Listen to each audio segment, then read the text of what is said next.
the Hollywood Radio Theater.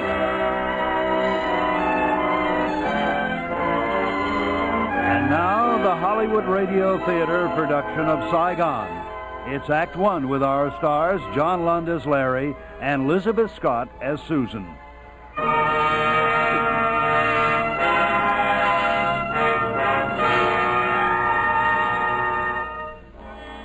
Shanghai, 1946. A United States Army field hospital. In the office of the chief surgeon... I'm telling you this, Larry, only because you're Mike's best friend. There's nothing more we can do for him. You're certain? I've had a dozen other doctors. They all say the same thing. Have you told Mike? I wanted to talk to you first. But it's been our experience that it's best to tell the patient the truth. What is the truth? I mean, exactly. He's leaving this hospital today thinking he's completely cured. But the injury to his brain is beyond repair. He'll be dead within 2 or 3 months. Do me a favor. Let me tell him. If you'd rather. You've been pretty close to him, haven't you? 4 years together in a bomber. Mike and I and Pete Rocco. Mike's picking up his separation papers. Will you tell him that Pete and I will meet him at the Jade Cafe? I'll tell him. Good luck, Larry. Yeah. Thanks a lot, Doc.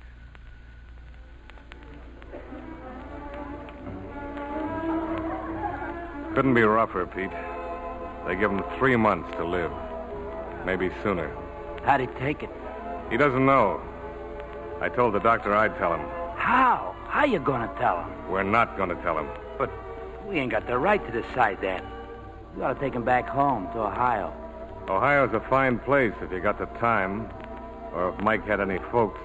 There's only something we could do for him. Something nice without Mike knowing it. You know what I mean? We're gonna stick close to him, Pete. We're gonna take those 3 months and we're gonna pack him with 100 years of living. Good living. No rough spots, no bumps. Okay? Sure, okay. But what about the dough? Well, maybe I got the answer. You know that flying job I was telling you about? Wait a minute, here he comes.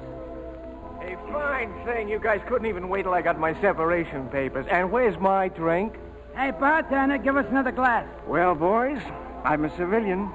But how come you told him I wanted to be separated here in Shanghai? Makes it easier on the poor taxpayers. You've been sponging off the government for years. Time you started shifting for yourself. Look, you guys didn't waive your transportation home just to wait around for me, did you? Why should we want to wait around for you? As a matter of fact, Pete and I have lined up a little flying job. Oh? We thought you might like to tag along. It's a quickie, see? And very good pay. Enough to buy a time for ourselves. You guys wait here. We're going to tie one on. I had better see the bartender. Hey, what's going on between you two, not wanting to go home? Look, does a college boy have to be a dope? Didn't they teach you nothing about life? Don't you know why the skipper don't want to go home? No, I don't. Well, you forgot, huh? Forgot all about the mouse that gave him the brush off. Don't you remember the wedding announcement she sent him? But I thought Larry was all over that. Look, Mike, we gotta stick with the skipper, see? Make him forget. We'll give him the binge of his life. 100 years of good living. No rough spots, no bumps. Oh, now you're starting to make some sense. Who wants to go home? How's this? 12-year-old Scotch. Yeah.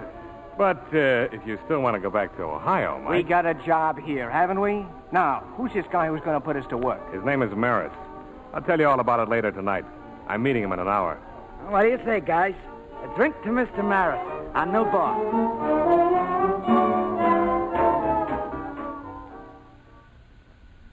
Come in, Major Briggs. Sit down, please. Oh, this is an associate of mine. His name is Simon. How do you do? Simon does not talk, but he listens very well. So, you've reconsidered my offer, eh? Yes, I'd like the job, Mr. Maris. I'm really delighted, Major. Ex-Major. Now, what about money? How much? $10,000. Dollars? American dollars. $10,000 for one flight. What do we do, smuggle rubies? I'm employing you for a business trip. And why so much money? Call it sentiment, Major. Simon and I have great admiration for heroes, being perhaps such cowards ourselves. Besides, when I enter the plane, my life will be in your hands, won't it? Well, I'm rather fond of looking forward to a ripe old age. Nice thing to look forward to. And for $10,000, I'll fly you to Saigon on my back. That may yet be necessary. Now about the flight. Never mind the details. Just tell me where the plane is. My chauffeur will take you to the field. I want that plane to leave on Tuesday promptly at 6 p.m. I am a fanatic about promptness, Major. 6 p.m. Tuesday. That's what you're paying for. That's what you'll get. The plane will be ready to take off. You have nothing to worry about other than getting me to Saigon. I'll look the plane over tomorrow. Forgive me, but you won't. My chauffeur will call for you and your crew Tuesday afternoon at 4 o'clock. It's an hour's drive to the field. That leaves you a full hour to do your looking over. I hope that's satisfactory. It'll have to be, won't it? Don't be disturbed, Major. We're going to get along splendidly. Splendidly.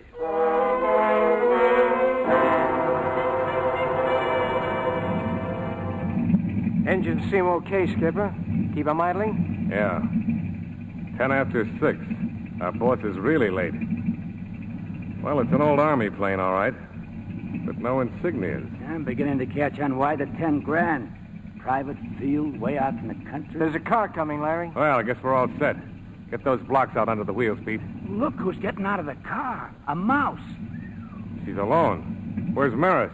Hey, maybe the whole deal's off. No, it's not off. She's carrying a bag and a briefcase. Will one of you take my bag, please? What's your hurry, sister? Hey, some chickie. I'll get her bag. What are you doing here? Nobody told me anything about a dame. Which one of you is Major Briggs? I am. I'm Mr. Maris's secretary. He'll be here any minute. Oh, you. Yes. You can put the bag in the plane, please. Now, just slow down, honey. Maris was supposed to be here at 6 o'clock. Is the plane ready? It's ready. That's all you need be concerned about. We'll wait for him. It's getting dark. You better be here soon or we'll never get off the field. Will this make waiting any easier? You mean that's real money? All of it? It's for you. But not until we reach Saigon. That was the deal, wasn't it? Disillusioned, Mouse Skipper. Somebody must have shattered her faith in men. There's a car coming, Larry. See that dust over the hill? That'll be Mr. Maris and Simon. I'll get in the plane. Hey, somebody's shooting. Mr. Maris seems to be in a little difficulty. Don't sound wholesome, Skipper. Cops, maybe? We're not waiting to find out. Get in that plane. You made an agreement. You've got to wait. We made an agreement to fly at 6, and it's after 6. Rev them up, Mike. Oh, wait, please. I'll make it 15,000. No, thanks. We're a little tired of bullets. Oh, please, you've got to wait. You can't leave. Get off the plane. I won't get off, not until you do. Sit on her, Pete, and close the door. Move over, Mike. Right. Oh, please turn back. Take it easy, honey. You'll crack the stop. No, you can't go without Alex. I told you to sit on her, Yeah. Pete. Let go of me. Turn back. I won't let you. First chickie I've socked in 4 years. Hang on, sucker. We're taking off.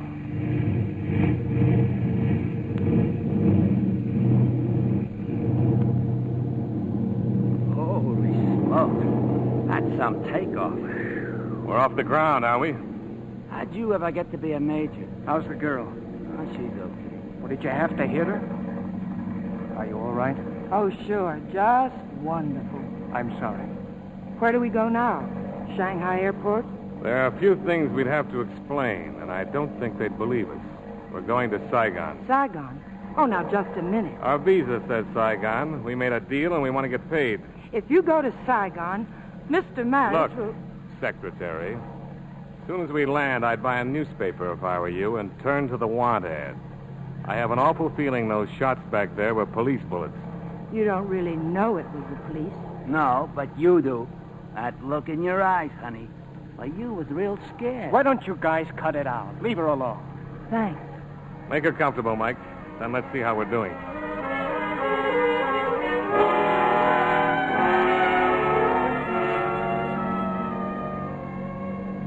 You're cold, aren't you?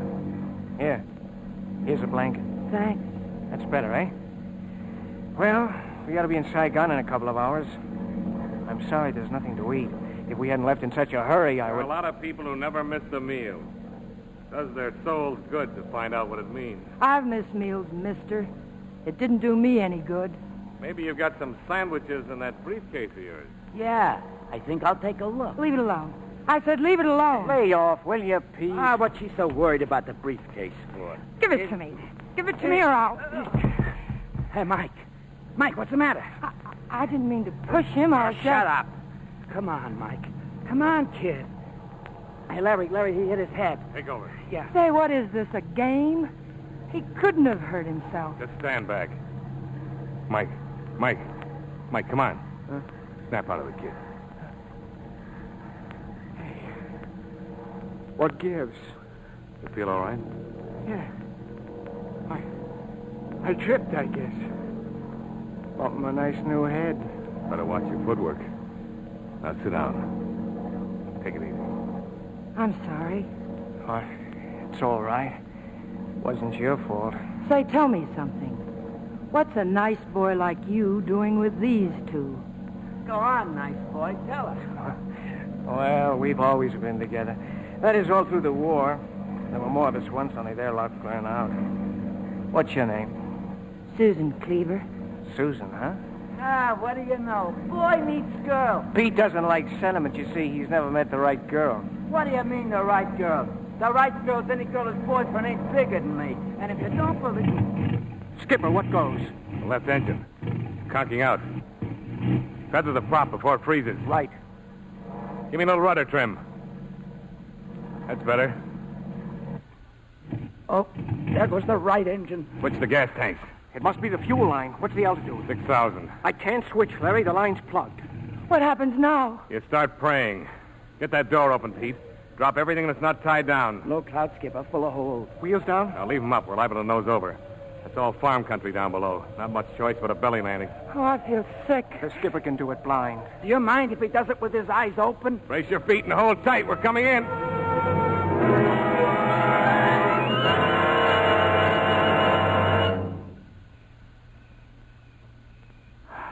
Well, in case anybody's interested, we made it.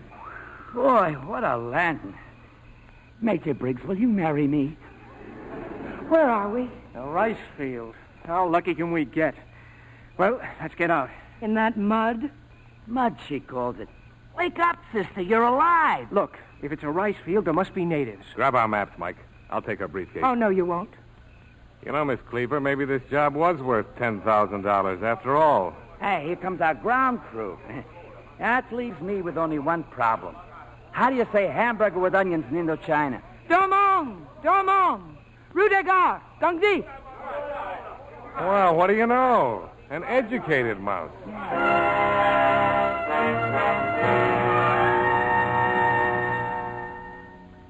Oh, come in, Miss Cleaver.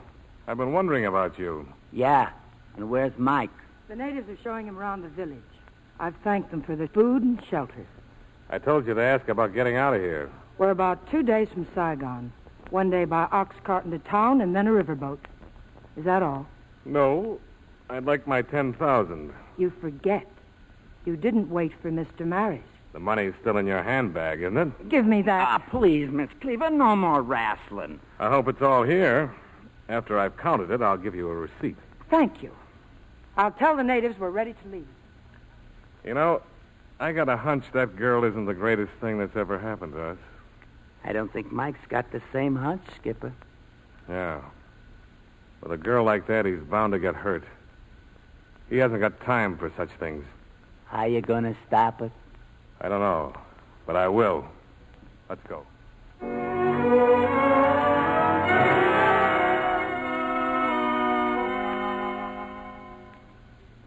Hey, this is some town, huh? You think they got a bar? Come on, let's find a bar, huh? Do what you want to do. I'm going to buy some clothes. We'll meet you here in an hour. I may not be through in an hour. Okay. Nice knowing you, Miss Cleaver. Hey, now, wait a minute. What's wrong with all of us meeting at the hotel? I don't even know if there is a hotel. Well, sure there is. The natives told Susan. Just grab a rickshaw and meet us there. You going with her? I'd like to, if she'll let me. I was hoping you'd want to, Mike. Okay. I'll see what I can find out about the riverboat. Get me a nice room, boys. About that hotel, monsieur, if I can be of any assistance. Oh, thanks. We're doing fine. I am Lieutenant Keon of the regional police. Strangers are so rare here, monsieur. We like to make them welcome. About the hotel, there's just one, the Imperial. Not very elegant, I'm afraid. Good day, monsieur. A cop? Huh? What am I worried about? Have I got something to worry about? Depends on what's in her briefcase. We brought it into the country, remember? But we don't know what's in it. I once knew a guy who pleaded ignorance. He's still in jail.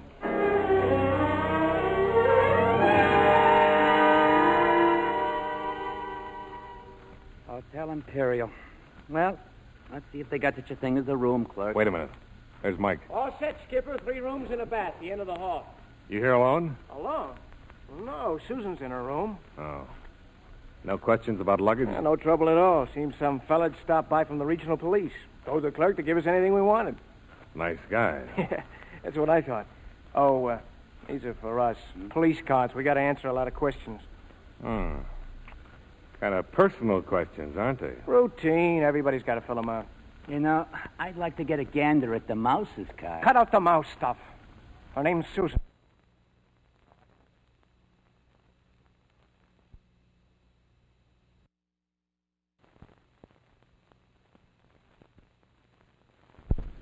Is that so hard to remember? Oh, sorry, sir, sorry. You got our keys? Yeah. 15 and 16. I'm in 14. Susan's in 22. I'll wait for you in the bar. Deeper and deeper. Yeah, dame we don't know. Bullets, cops. Look, if Mike changes his mind, if he starts looking for me, tell him I'm taking a nap. Where you going? The time has come for the mouse and me to talk of many things. Room 22. And you ain't kidding.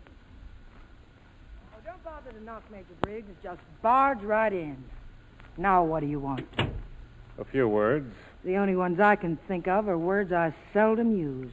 Hey, what's this? Oh, yeah. You filled in your police card. Put that down. Relax, will you? Susan Angela Cleaver. Oh, that's a pretty name. Real? Place of birth, Lincoln, Nebraska. Currency in possession, $78. I want that card. Now, please give it to me. Sure, here. You hold the card while I look in your briefcase, and don't try to stop me, honey. Well, what a surprise. Full of money, isn't it? Is it? $78, huh? Where did you learn to add? I didn't know what was in it. I was only told it was important. Oh, sure. I don't know what business you're in, Susie, but apparently you do very well at it. All except for little mistakes like trying to drag us into it. Oh, now, wait a minute. A minute's too long. I'm saying goodbye for the 3 of us. You're leaving right now. Who do you think you are? One of 3 guys who are happier out of prison. Do you think I'd leave here now alone just because you tell me to? I could arrange for an escort. How about Lieutenant Keon? Where would I go at this hour? The riverboat, remember? It leaves in the morning, but you're getting on tonight. You scare easy, don't you, Major Briggs? Yeah. You've got your 10,000. You're rid of me. Now what? I'll look you up and tell you someday. In Lincoln, Nebraska.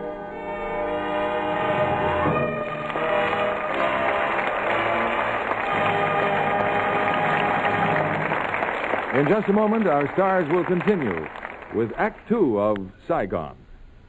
Stress can show up as anger directed at the people closest to you. If you see what's happening, you can avoid adding to the stress and the anger.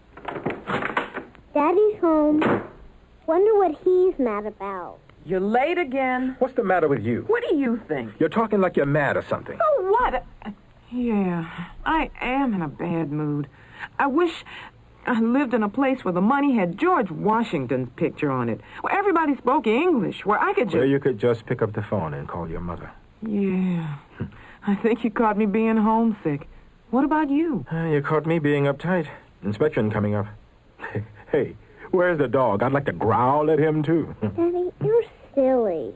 You don't even have a dog. Oh, I'm just kidding, honey. But you're right about our being silly.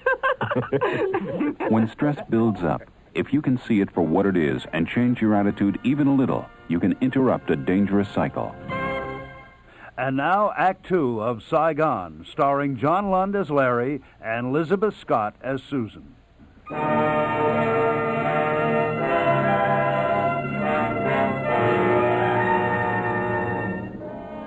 Larry and Pete are determined to keep Mike away from Susan Cleaver. And under Larry's threat to call the police, Susan has vanished from the hotel and gone aboard the riverboat. For 2 hours, Mike has been searching for her frantically. And now, in a native tea house... I just don't understand it, Larry. Why should she suddenly check out of the hotel and not say anything? Something's happened to her. Nothing's happened to her. Just that she didn't want to stick with us. That's right, kid. Why push ourselves where we ain't welcome? I kind of thought she liked me. And why would she run out? I know it sounds crazy, but I guess I've fallen for her, but good. And save the wisecracks, both of you. Okay. Where do we look now? Maybe she went back to the hotel while we've been gone, huh? Then let's go and find out. Good evening, monsieur. Oh. Good evening, Lieutenant. You're not leaving. Sure, you let me buy you a cup of tea? Sorry, Keon. I'm afraid we're in a hurry. Please forgive me if I insist. You see, I have been studying your police card. Now, listen, we've told you... Sit down, Mike. Thank you. You are Lawrence Briggs? Well? You brought a large sum of money into the country. It's on the card. $10,000. 3 frugal young men who save their money. Very admirable. But on the other hand, there are men, evil men, who found the war highly profitable. In return for dollars, for franc, pound, piastre, they traded human lives. Some of these men consider my country a safe place of refuge. They are greatly mistaken. Have you anything against us? Why, no, my dear friend. Well, in that case, I'm sorry we can't stay for tea. Would I be rude to ask where you are going? Back to the hotel. We haven't eaten yet. Would you care to join us? Unfortunately, I am hard at work. Oh, that's a pity, Lieutenant. Good night.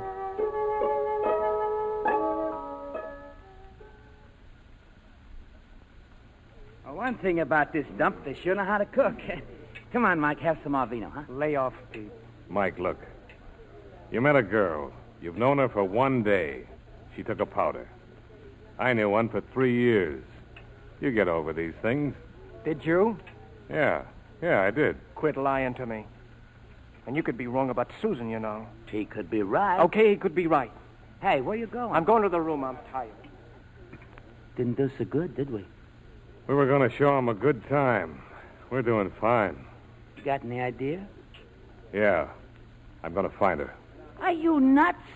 I wouldn't be surprised. Stay with Mike, Pete. I may be a while.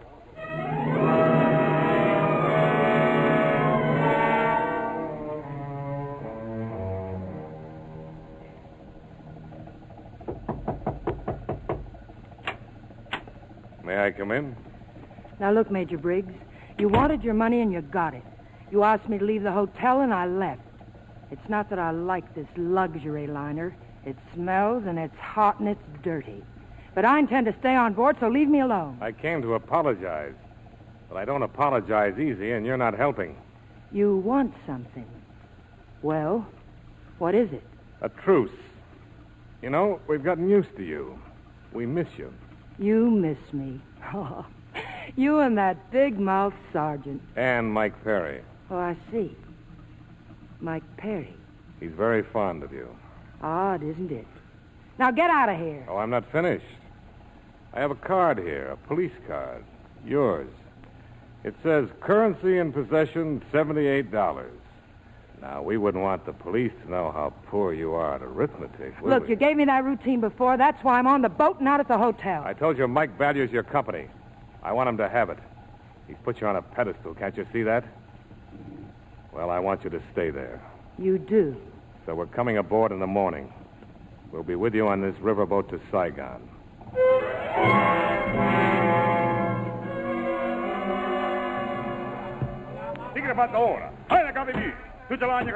You the captain? Yes, sir. How long before we shove off? Right away, monsieur. Now, Pugago. Were there not 3 of you, monsieur? That's right. Mr. Perry's gone to his cabin. He's got a headache. Oh, he will feel better on the river. I will feel better also. This flea-bitten tub, like an oven. Mopaye! Digang ma!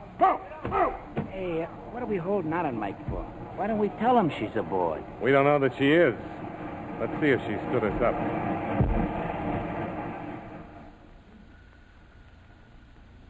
At least you knocked last night. Well? Just dropping by. Thought we'd say hello. Hey, that's some outfit. Gee, that's what I call a peachy maroony. Would you rather I'd worn a nurse's uniform?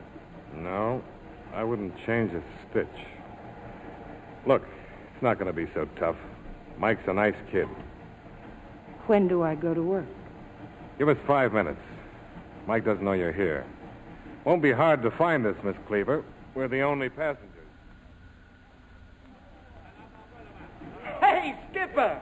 Pete, look who's here. It's her, Susie. Well, what do you know? Little Susie Cleaver. Yeah, you gave us quite a scare. We've been looking for you all over the whole... Look, fellas, well, you know how it is. Yeah. We're leaving. You don't know how happy you've made us, Miss Cleaver. We'll see you later. Why did you run out on us, Susie? Don't you really know? Did I do something, say something? Oh, no. Then why? Well, remember what Major Briggs said about police bullets? Yeah? Well, I know a great deal about Mr. Maris's business. I was never aware of anything wrong, but, well, nobody can be sure, and it wasn't fair to involve the three of you. In a way, I'm glad you disappeared. Oh? It made me realize how much I missed having you around. I know we just met, but that's the way I feel. Oh, look, Mike. You've been cooped up in a hospital for a long time. You told me that on the plane. Well, you haven't seen many girls, and just because I happened to come along... What's the matter? Oh, what good fortune. Oh. I resigned myself to a lonely trip, and now I find friends. Good morning. Oh, Miss Cleaver, I've been thinking about you. I don't believe you left your police card at the hotel. But she didn't stay. But she did register.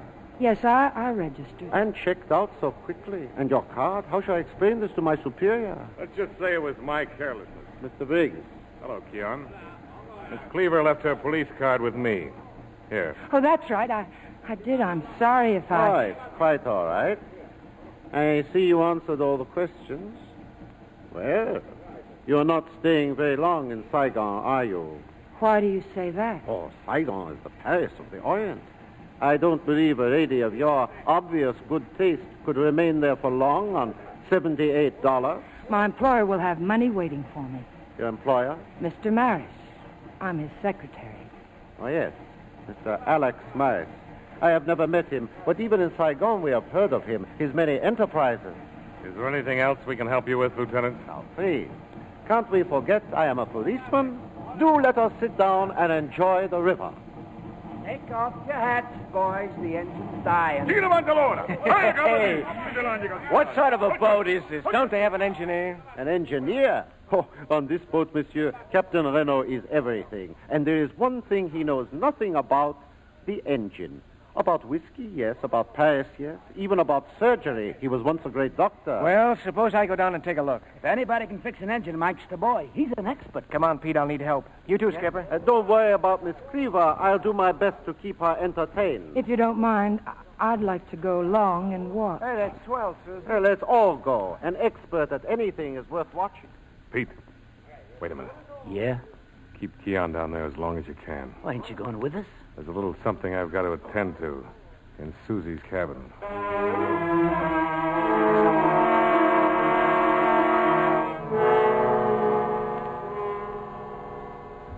Hey, you at the wheel. Oui, monsieur. Where's the captain? He is still below, monsieur. They are working on the mechanism. You carry mail on this boat, don't you?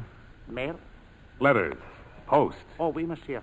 We hold contact. Much mail. Very fine mailboat. Yeah. I believe you. Now, look, this package. See that it's mailed. And here, for your trouble. Oh, merci, monsieur. Merci. Mille fois, monsieur. No mille talk, fois. see? Not to anyone. Just mail it. Larry, get down here, quick. What is it? It's Mike. He's blacked out again.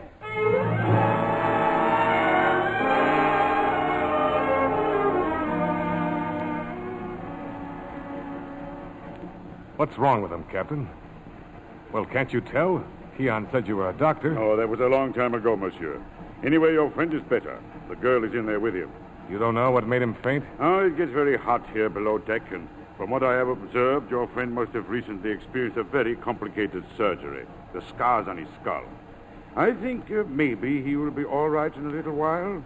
Keon's with him, too, huh? Lieutenant Keon? Oh, no, monsieur. Lieutenant Keon is on the deck. Is something wrong, monsieur?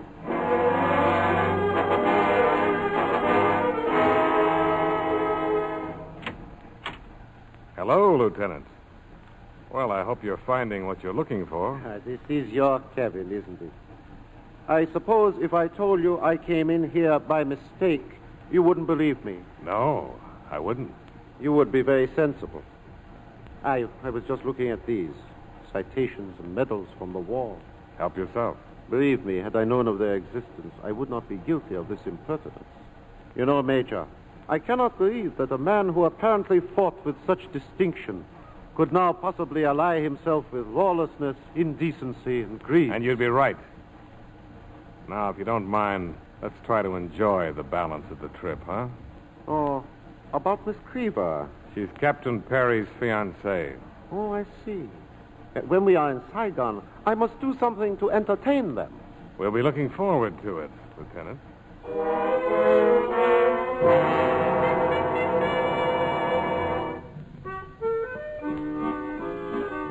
Where'd you get the squeeze box, Pete? The captain. What's the matter? Ain't it romantic enough? I told you to stay with Mike. Where is he? He's okay. He's getting dialed up for the mouth. Hey, Skipper, you don't think it might happen to Mike sooner than the doc said back in Shanghai? I don't know. It was hot down there. The heat might have done it. Hey, here she comes. Hey, cut it out, will you? She's in no mood to be kidded. Oh, why not? Never mind. Just play something loud. I think the mouse is about to squeak.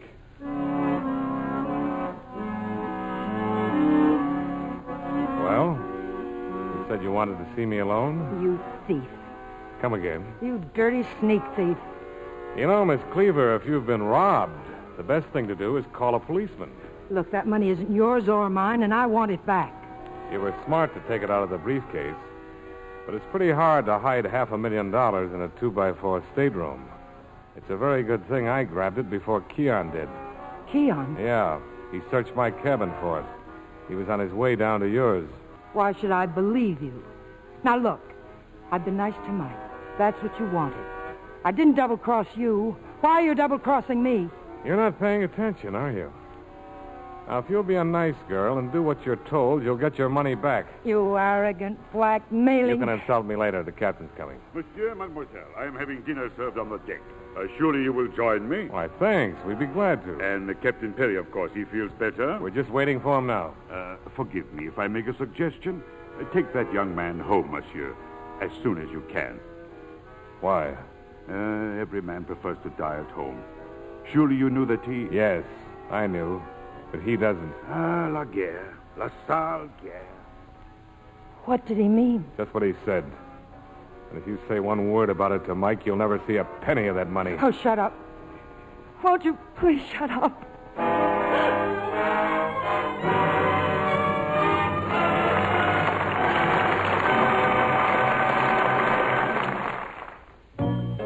The Military Postal Service moves mail 7 days a week to over 70 countries worldwide. U.S. commercial aircraft and ships transport most military mail from the U.S. Publications and parcels which qualify travel by air when space is available through the SAM and PAL programs. Even the most isolated places receive mail, often by a combination of air, sea, and land transportation. The Military Postal Service, bringing the whole world closer to you. I know I have the right to say how I feel, and I feel right. We all have our duty, it's part of the deal, and that's all right. When you're proud, and I don't mind saying I'm proud about the way I'm playing this game called life. I'm doing what I feel is right, and I'm proud, yes, I'm proud. We're over here and home's over there, but that's okay. It's okay. 'Cause home or away, my duty is here for the USA. When you're proud, and I don't mind saying I'm proud about the way I'm playing this game called life. I'm doing what I feel is right, and I'm proud. Yes, I'm proud. I'm proud. Following the play, our star, Elizabeth Scott, will join us for a curtain call. Now it's Act 3 of Saigon, starring John Lund as Larry and Elizabeth Scott as Susan.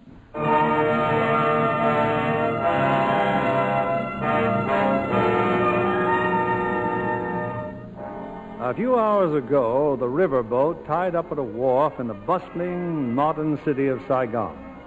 Lieutenant Keon of the regional police has gone to his headquarters, while his companions on the river are registered in a luxurious hotel preparing for an evening celebration. In her room, Susan has a visitor. I'll be right with you, Mike. Come on in. It isn't Mike. Oh, well, come in anyway. Oh, thanks. I want to tell you that I'm very grateful. You mean my conduct with Mike? Then everything's exactly as you wanted it. Exactly. Is that why I found this gift in my room? It's a very lovely dress. I'm glad you like it. Why did you send it? Why not? Look, you did something kind. Why be ashamed of it? I'm not. You're nice to Mike, and I appreciate it. How long are you going to stay in Saigon? If you mean when are you going to get the money, it's possible you'll get it tomorrow. What if I wasn't thinking about that? What if Hey, Skipper, we're ready to go. Come here. Look what I found. Mamma mia. Susie. I never saw anything so beautiful. It's just the dress, Mike. Well, have fun, kids. Hey, what do you mean? Aren't you coming along? Pete and I have other plans. I've been all afternoon finding us a couple of tomatoes. We're meeting them on a terrace. Maybe we'll see you there. Come on, Skipper. Take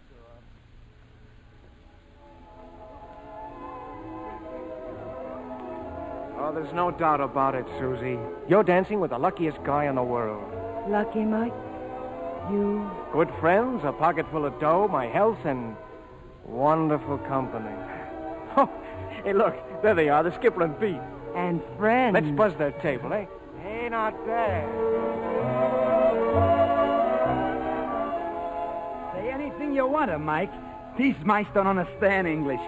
Do you, sweetie? Very nice, I approve. They was lonely.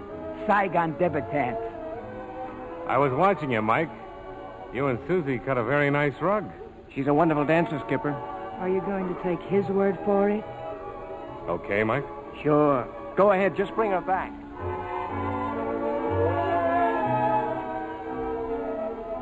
I didn't want to force this dance on you, but I have to talk to you. What's the matter? It's Mike. Oh, it isn't fair to him. What I'm doing. Why not? Come on. Let's go where it isn't so crowded.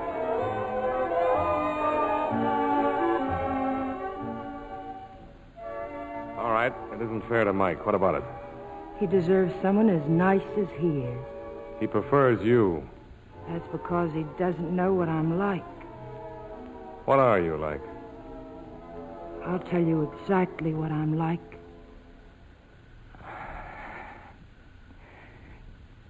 Doesn't that kiss tell you, Larry? You see, I'm not like Mike. I'm like you. We've both been kicked around. That kiss. I could do better than that if I really wanted to. And I do. Hey, Skipper, I think maybe we ought to... Oh, so that's how it is. It's all right, Pete. I'm leaving. Well, Skip? Relax. Get the girls and let's get out of here.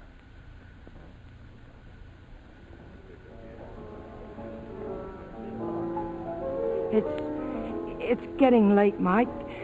Hadn't we better call it a night? What's the matter, Susie? Well, nothing really. Look at me. I've got a lot to tell you, Susie. I don't know where to start. Oh, don't say it, Mike. Not yet. Things have happened so fast, and I'd like to think about it alone. Sure. But while you're thinking about things, remember something.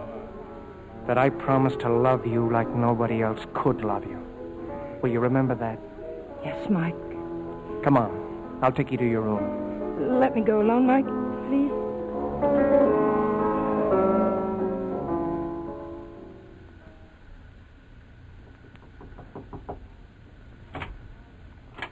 It's no hour to be knocking on your door, is it? Where's Mike? Still on the terrace. I just left him. Well? He wants me to marry him. Well, lots of people think very highly of marriage. What's wrong? Oh, nothing at all. Very few girls are as lucky as I am. Let me be the first to congratulate you. They dream of having my luck. And all that most of them can manage is just the common variety of love that you can find anywhere. But Mike thinks I'm the best thing that ever was. So Even if it's only for a little while, I'm going to grab him. Will you be best man, Major Briggs? Or do you prefer to give the bride away? Unless you want Mike to see how happy you are, you'd better go to your room. I'll talk to you later. Oh, what are you going to tell him, Larry? To look up a minister the first thing in the morning. That's what he wants. Let him have it.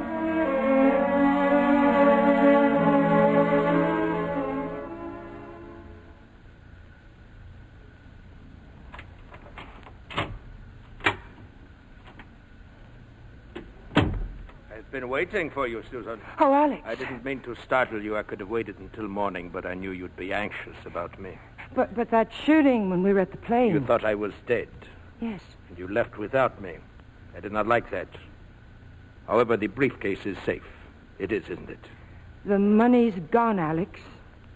I don't have it. No, but Major Briggs has. You wonder how I know? Well, there's an excellent view of the terrace from your balcony here. From early evening, I've been enjoying it.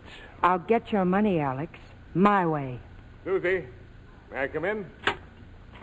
Come in, Major. Maris. We were just talking about you. My favorite subject. Quite obviously, you did not expect to find me here. I came for my money, Major Briggs. It's in a safe place. But as to getting it, now that's something we'll have to talk about. I'm not really worried. I'll get it. And Susie knows how, don't you, Susie? Now, if you don't mind, I'll go back to my room. Just a moment. There's one thing I'm not likely to forgive, Major. Your treatment of my secretary. Oh? To regain my property, she's been compelled to be charming to 3 thieves. Anybody I know? Now get away from that door, Maris, or... Thank you, Simon. Anyone else hiding behind doors? You know I never go anywhere without Simon. You can get your money without this sort of mess. How? Mike Perry. He's dying. He doesn't know about it. Captain Perry? It's a great pity. He's in love with me, and if I play along for a while, Major Briggs will return the money. Mike doesn't have much time, a couple of months. All this for a friend, Major. Beautiful. But I won't wait 2 months or even 2 days. You'll wait. Be sensible, Major. That's a gun in Simon's hand. And the situation can be clarified very simply. I'm sure that Captain Perry wouldn't want his attentions forced on Miss Cleaver. So were he to know that he's dying... Yes. We'll go to his room now and tell him. You'll tell him nothing. The money's in a package at the post office. Post office? I mailed it from the riverboat. It's addressed to me, care of General Delivery. I'll have to call for it in person. Well, in that case, we will adjourn to your room, Major. We'll keep company with you until the post office opens. Come along, Susan, dear. But if we're leaving in the morning, Alex, I'd better get some rest. If you'd rather. I can sleep easier now that I don't have to look forward to weeks of holding the infant's little hot hands. Good night, Alex, dear. Good night, Major. Sorry you can't join us in a glass of rat poison. You have an unfortunate way of irritating people, Major. Everyone seems to want to strike you. Even Susan.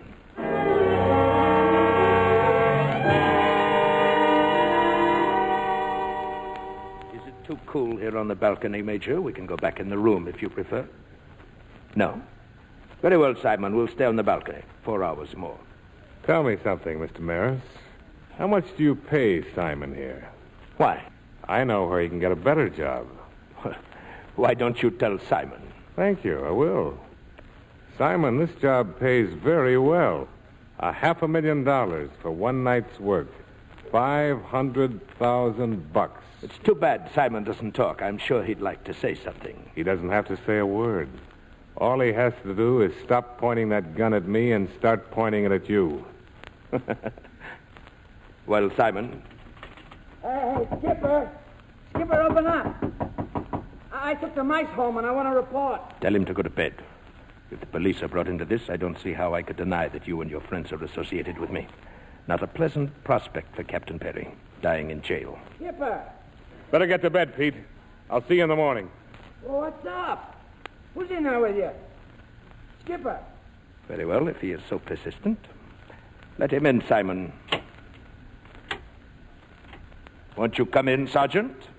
How can I refuse? We're here on the balcony. Our dirty linen showed up, all the way from Shanghai. This is Mr. Maris. The silent partner with the artillery is Simon. Oh, Mr. Maris, huh? Glad to meet you. And Simple Simon. Take care of Maris, Skipper. Pete, the balcony, look out! Pete!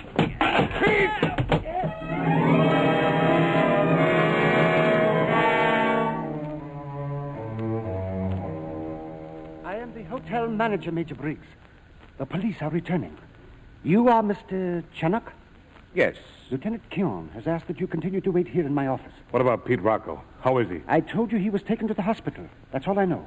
Oh, to think that such a thing would happen in this... Let me remind you once again, Major, my name for the time being is Chenock, and in case you're in the mood for exchanging confidences with Lieutenant Keon, remember that your friend's stupidity has served only to implicate you further. Don't worry, Maris. The police won't get you. Forgive me for being so long. There were several details I want to check on. What about Pete? Did you call the hospital? No, not yet. No. Just to refresh my memory, gentlemen. The first you knew of this quarrel between Sergeant Rocco and the deceased was when you heard the thud as they fell to the terrace. We both heard it. We were together at the time. Yes, of course, yes. What was the name again, sir? Simon. Edward Simon. I mean your name, sir. Chenock. Spelled with one N. Thank you, Mr. Chenock. Would you mind calling the hospital again, please? I asked them to ring us here if there was any change in Sergeant Rocco's condition. You know the sergeant intimately, Major. What motive could there be for such a quarrel? I don't know. We've been trying to figure it out ourselves, Lieutenant. Yes, thank you both. I'm sorry I detained you, Mr. Chenock. Oh, yes, with one N. You may go now. I suggest you remain in your room. Of course. Good night, Lieutenant. Now, what about Captain Perry? He's asleep. He doesn't know anything about this. He knows all about it, Major. One of my men is up there with him now. Mike had nothing to do with this. He never met Chenock and he never met Simon. So I understand. Just a routine questioning, Major. He won't be held. Yes? Yes, this is Keon. Yes, Doctor, I see. Thank you. Sergeant Rocco is dead. I'm truly sorry. Dead. Can I go there? To the hospital? Yes, I suppose so. Major, remember we spoke of Miss Cleveland's employer, Mr. Maris? Vaguely. Why? The Shanghai police are looking for him. Also for $500,000 that did not come from Mr. Maris's exporting business. Tell me about it some other time. We might never have heard of his collaboration with the enemy if, in his anxiety to leave Shanghai, he had not killed a policeman. Well, you may go now. I'll get Mike. He'll want to come with me to the hospital. It won't be easy telling him about Sergeant Rocco. I'd better go with you. Suit yourself.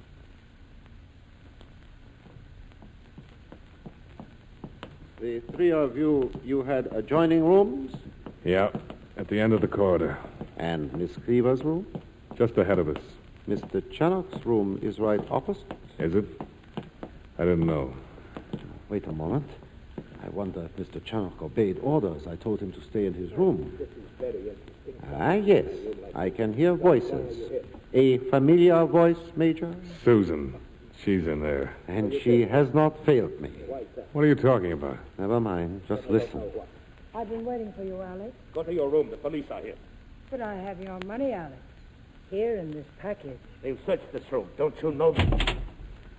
Come in, Lieutenant. Susan. The postmaster was most courteous, Lieutenant. He opened the post office personally. Well, take your money, Alex. You lied, killed, and stole to get it. And now it's yours. It would seem that we both misjudged her, Mr. Maris. Yes. I did kill to get this money. And I won't hesitate to kill again to keep it. Now get out on the balcony. All of you. Don't be a fool, Maris. Give me your gun. The hotel is surrounded. You cannot get away. Perhaps not, but it won't be you who stops me. I'm going straight out that door and... Mike, no. Stay where you are. Be careful, Mike. He's got a gun. That's too bad, Major. The trick won't work. I'm not foolish enough to turn my back to you. Now out on the balcony, all of you. Mike! Let him go, Major. He won't get far. Major, come back. Captain Perry. Susan. I'm here, Mike. Susan. Susan, I love... Mike. Oh, no. No.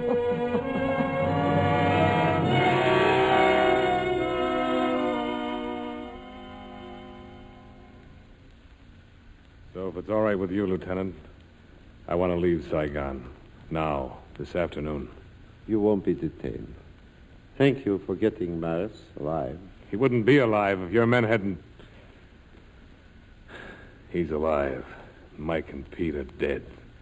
That's justice, isn't it? Yes, it is. At times, it can be very costly. Stop it.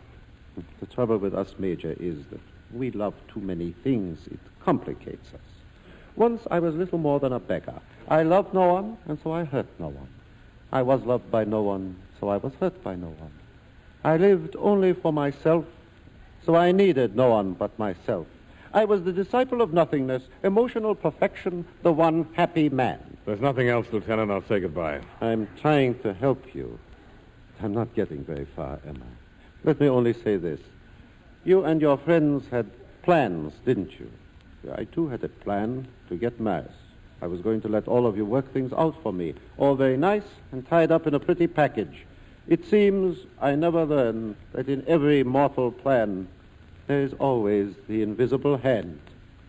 Not in his plans, Lieutenant. Now, Miss Cleaver. He knows just what he's going to do, and nothing can stop him. But here's one time it didn't work out that way, did it? Well, what do I do now? Why ask me? Why not? You're the man with all the answers. Yeah, sure. How does it feel to run out of answers?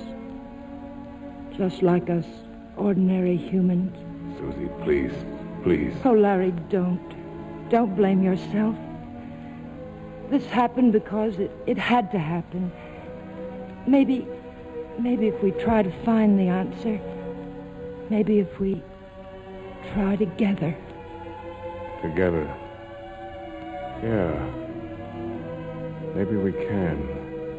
If we try together.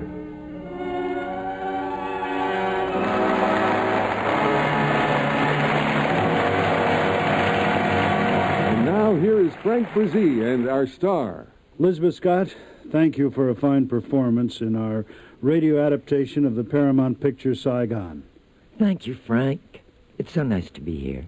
During your film career, you spent many happy days on the Paramount lot, didn't you? Oh, they were ecstatic days, wonderful days. How long were you on Paramount's lot? Let's see, 15 years. It was a lot of fun. What was it like making a movie in those days? Oh, it's much more complex than most people, realize. Uh-huh. I had to get up at 5 o'clock in the morning, which I adored, really. And I'd get into makeup, have my breakfast, get on the set, start shooting at 9 o'clock until maybe 6 or 7 o'clock at night, then have fittings for wardrobe and all that sort of thing. Mm. It went on, but it was great happiness. Well, and you lived close to the studio, didn't you? Not too far away. Uh-huh. I'd say about a half hour. Well, I understand that your home in the Hollywood Hills is filled with antiques. What kind of items do you collect? I love antiques, and I've got all sorts of antiques. I've got antiques in silver, and I've got antiques in crystal animals, and I've got... Right now, I'm sort of involved with little tiny China shoes. They're really... I don't mean Chinese shoes. I mean made of China. Made of China. Right, and they are exquisite to collect. And whenever I go traveling, I always find myself a little shoe in Brazil, Uruguay, Europe, whatever. That sounds exciting. Elizabeth Scott, it's been a pleasure having you on our show. Thank you, Frank. Thank you so much.